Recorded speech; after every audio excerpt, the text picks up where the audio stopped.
Балам, одақ болышма. Оңылайың бетенді. Ләсей, биден мен сығып кете алмайым да енді. Оңылайың бет, оңылайың.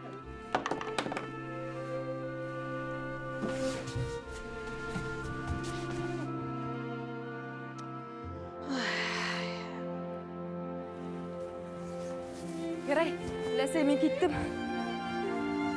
Югір, балам, югір.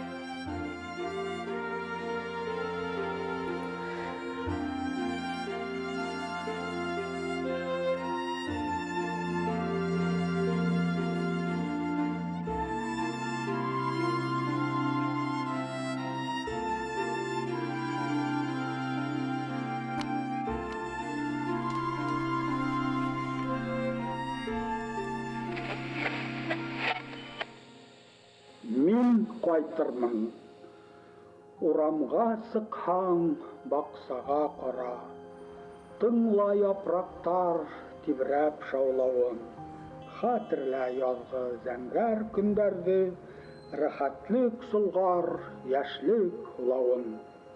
Аралар йырақ һәм юлдар ауыр, әмин шанам, келер қауышу, туптар шартлауы, арахында ла, ишетәм бәғірің, сақыру тауышың. Көт, мен қайтырмын шулық юлдардан, һәм бұлыр һиңә иң зур бүләгім, дұшманды еңу, һәм тапланмаған, яуда сыныққан, қайнар йөрәгім.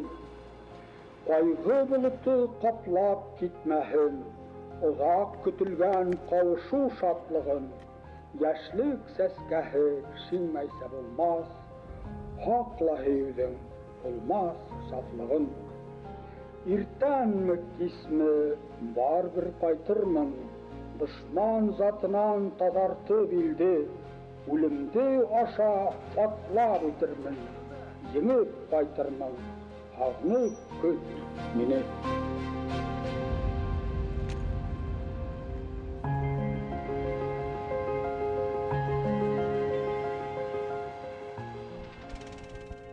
Ханиф Карим, 1910-1983 годы жизни. Поэт, писатель, заслуженный работник культуры БССР. Участвовал в боях под Москвой, освобождении Калининской, Смоленской областей, Белоруссии, Литвы, дошел до Германии.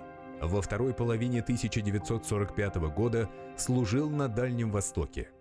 Награжден боевыми медалями и орденом Красной Звезды.